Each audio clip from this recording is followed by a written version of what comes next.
বৃদ্ধ সমাজ বুকে নেশার ঘুরেতে কত না তরুণ মনে রয়েছে মাথা ঘুরে।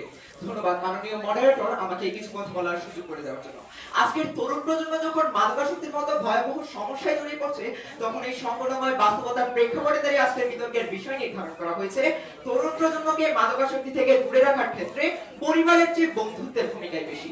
পক্ষে বলছি, ইতিমধ্যে আমার দলের প্রথম বক্তা বিতর্কের বিষয়টিকে অত্যন্ত সুন্দরভাবে সংজ্ঞায়িত করেছেন এবং আমার দলের দ্বিতীয় বক্তায় সপক্ষে অতি মূল্যবান যুক্তি উপস্থাপন করেছেন।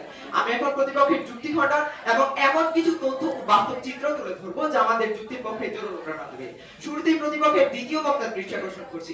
আমার দলের প্রথম এবং দ্বিতীয় বক্তা তরুণ জীবনে বন্ধুত্বের গুরুত্ব যুক্তি সহ প্রমাণ করে যাওয়ার পরেও আপনি কিছু অপরাপর বা পার্শ্ব কারণ দেখিয়ে বলে গেছেন তরুণ জীবনে নাকি পরিবারের ভূমিকা বেশি।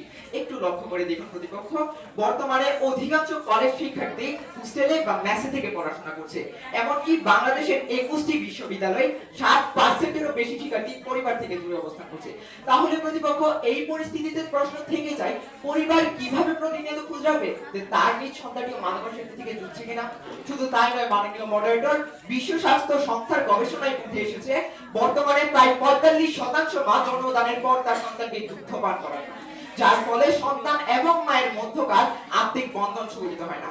প্রতিপক্ষ লক্ষ্য করুন, যে সংস্কৃতির আদলে একজন অত্যাধুনিক মা তার সন্তানকে দুগ্ধপান করাতে অনিচ্ছুক, যে একটি পরিবারের পিতামাতার কাছে নিজ সন্তানের তুলনায় তার পোষা প্রাণীটি যখন বেশি যত্নশীল, যে সংস্কৃতিতে সন্তান এবং পিতামাতার পারস্পরিক উদাসীনতা এখন বর্তমানে ট্রেন্ড, সেই পরিবার পুরো একটি প্রজন্ম তো দূরের কথা কিভাবে নিজ সন্তানকে মাদকাসক্তি থেকে দূরে রাখবে?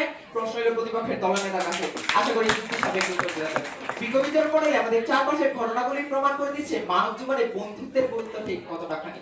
1975 সালের কথা, বিল গেটস ও পল অ্যালেন দুই বন্ধু মিলে তৈরি করেছিল মাইক্রোসফট, যা আজ পুরো বিশ্ব জুড়ে পরিচিত। তাদের এই ঘটনায় প্রমাণ করে সৎ বন্ধুত্ব একজন মানুষকে কতটা সফলতার শিখরে পৌঁছে দিতে পারে। প্রতিপক্ষ আপনাদের এমন হাজার হাজার উদাহরণ দেখানো যাবে যেখানে পরিবার নয় বরং বন্ধু মহলে হয়ে উঠেছে তরুণ জীবনের মূল চালিকা শক্তি। তাই মাদকাসক্তি থেকে দূরে রাখার ক্ষেত্রে বন্ধুত্বের ভূমিকায় বেশি। মাননীয় moderator doctor APJ Abdul Kalam বলেছেন, একটি বই 100টি বন্ধুর সমান, কিন্তু একজন ভালো বন্ধু পুরো একটি লাইব্রেরি সমান। অর্থাৎ তার কথা দিয়ে বোঝা যাচ্ছে যে মানব জীবনে বন্ধুত্বের গুরুত্ব কত হয়। প্রতিপক্ষ আমরা সর্বত্র জানি, সৎ সঙ্গে সর্ববাস, অসৎ সঙ্গে সর্বনাশ। তাই ভালো বন্ধু আপনার জীবনে ইতিবাচক প্রভাব ফেলে, কিন্তু সেই বন্ধুটি খারাপ হলে নেতিবাচক প্রভাব কিন্তু স্বাভাবিক। এখন প্রশ্ন হলো আপনি কার সাথে মিশবেন, তা সম্পূর্ণ আপনার মানসিকতার উপর নির্ভরশীল। অর্থাৎ এখানেও স্পষ্ট মানব জীবনে বন্ধুত্বের গুরুত্ব বেশি।